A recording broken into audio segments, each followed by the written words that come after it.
Kahapon maaga kong inalpasan ang mga cockerels na nakakulong sa fly pen dahil may pupuntahan kami. Bibili kami ng abono at dadalhin namin sa bukid ang mga abono. At habang nagpapatoka ako ay biglang tumuraok ang dalawang cockerels.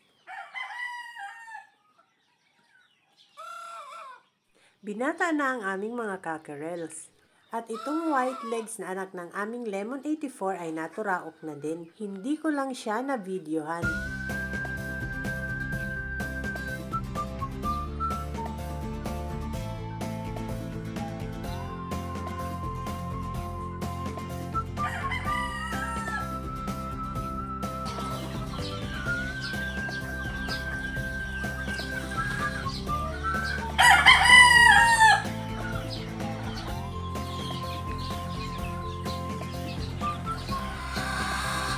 Inalpasan ang mga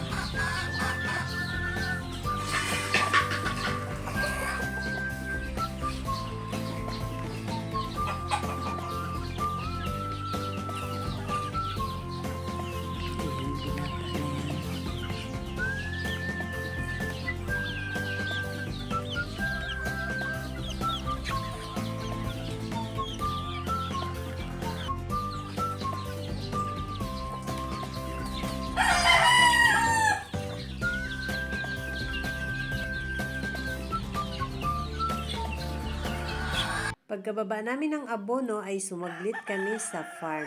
Nawala na ulit ng tubig ang sapa, palibhasa ilang araw nang hindi masyadong nag-uulan. Wala na ring putik sa cording area. At yun si Jayfern, tiningnan niya ang kanyang mga manok na pinatira. May dalawang baby stag na hinuli si Richard dahil matapang na daw nang hahabol na ng ibang mga manok. Hinuli niya at itinali na sa cording area. Lahat ng malalaking baby stag sa range area ay pinapahuli na namin kay Richard at pinapatali na namin sa cording area dahil dadalhin na namin yung mga cockerels na nandito sa backyard.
That's all guys. Thank you so much for watching. Please like, share, and follow for more. Bye!